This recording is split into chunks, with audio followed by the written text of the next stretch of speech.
chim klipui YouTube channel clear to tele subscriber song te chi bai ka buk chewa voin pathian ni tuang taka hunin pan ka be sei ole tun deuh loka khan social media te thu adar na sa hle a hemi chungchang hi karon tar lang don ani Mizoram Assembly in khan kan nei tura Longkai District Assembly Bial Pathum a khola zual official duty tur ta chuan tokin zingkar tang khan Longkai chhuwa sanin an duty na tur an pat hloma tokin zinga chuak zinga hian tuichong constituency huam chunga Zarul Suri polling station duty tur te motor Mexicap MZ07 2427 chu Udal Thana 1 khen ma kong chho ulaya a motor chuan zo lovin kong thanga aliam ta he motor khaltu riang din ani Hebrew ania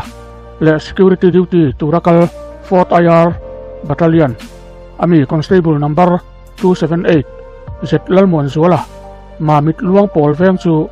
ka po chon lovin amuna hian boral ngal nia thudon ania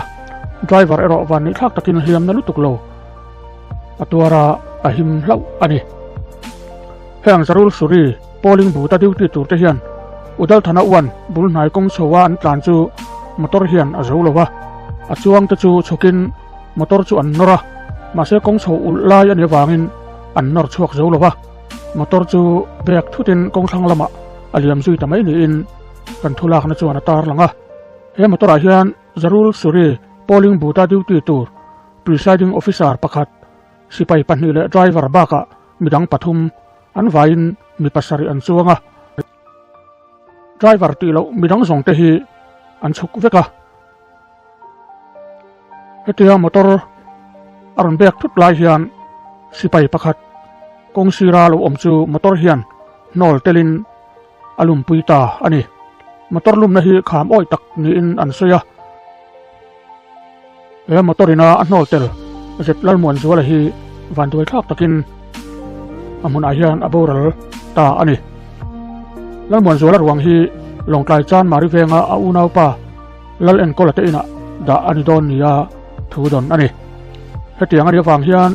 Zarul Suri polling station hi angain tholeni a hian vote an thak theyangem ti hi hriat ani lowa naktuk lama thu chiang zok hriat a be sei thina tok chung kwate chim khapui chuan apui kan ti in kan tur pui tak zet ani